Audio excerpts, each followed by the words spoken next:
السلام علیکم۔ بسم اللہ الرحمن الرحیم۔ کتاب الوحی۔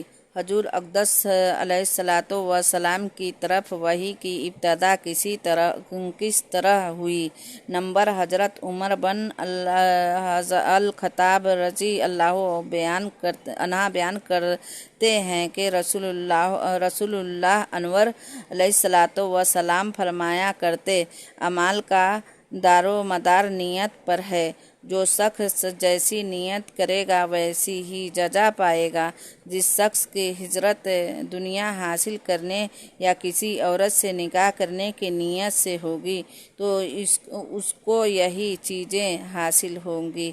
اور بس حضرت عائشہ رضی اللہ عنہا بیان کرتی ہیں کہ حضرت حرث ابن حشام نے حضور پر نور صلی اللہ علیہ وسلم سے عرض کیا، یا رسول اللہ، آپ پر وحی کس طرح نازل ہوا کرتی ہیں؟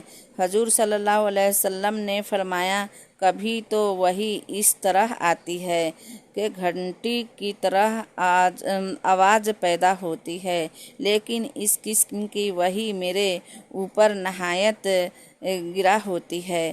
جب وہ حالات دور ہو جاتی ہیں تو جو کچھ خدائے تعالیٰ کو فرمان ہوتا ہے میں اس کو محفوظ کر لیتا ہوں۔ کبھی ایسا ہوتا ہے خدائے تعالیٰ کی طرف سے فرشتہ بے شکل انسان میرے اوپر نازل ہوتا ہے اور میں اس سے ہم کلام ہو کر اللہ تعالیٰ کے فرمان کو یاد کر لیتا ہوں۔ حضرت عائشہ رضی اللہ عنہا کہتی ہیں، میں نے حضور اقدس صلی اللہ علیہ وسلم کی سردی کے موسم میں نزول وحی کے وقت یہ حالات دیکھی ہیں کہ بعد نزول وحی حضور انور صلی اللہ علیہ وسلم کی پیشانی مبارک پسینہ سے سرسار ہوا کرتی تھی۔ نمبر 3، حضرت عائشہ رضی اللہ عنہا کا بیان ہے، حضور اکرم صلی اللہ علیہ وسلم پر سب سے پہلے وحی کی ابتدا اس طرح ہوئی تھی کہ آپ کو خواب میں نظر آتے سب کو جو کچھ حضور انور صلی اللہ علیہ وسلم کو نظر آتا وہ روز روشن کی طرح صبح کو نمودار ہو جاتا۔ اس کے بعد حضور اکرم تنہائی پسند ہو گئے تھے اور غار حرم میں یکسوئی اور تنہائی فرمائی تھی۔ اسی غار میں حضور اقدس صلی اللہ علیہ وسلم تہنت یعنی عبادت سب طرح میں مشغول رہا کرتے۔ جتنے دن تک حضور انور صلی اللہ علیہ وسلم غار حرم میں تشریف رکھتے اتنے ایام کا کھانا اپنے ہمراہ لے جاتے۔ ختم ہونے کے بعد پھر حضرت ختیجہ رضی اللہ عنہا کی خدمت میں تشریف لاتے اور اتنے ہی دنوں کا کھانا پھر ہمراہ لے جاتے۔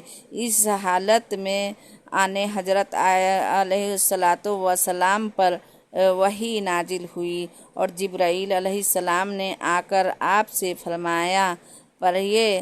آپ نے فرمایا، میں پڑھا ہوں نہیں ہوں، پھر کس طرح پڑھوں؟ حضور اقدس صلی اللہ علیہ وسلم نے فرماتے ہیں کہ یہ سن کر اس نے مجھ کو اس طریقے سے دبوچا کہ مجھ کو بہت تکلیفیں معلوم ہوئی اور کہاں پڑھے؟ میں نے پھر وہی کہا کہ میں ناخواندہ ہوں۔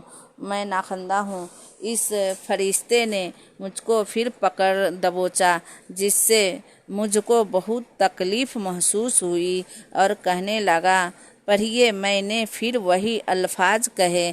اس نے سر بار مجھ کو چمٹا کر کہا،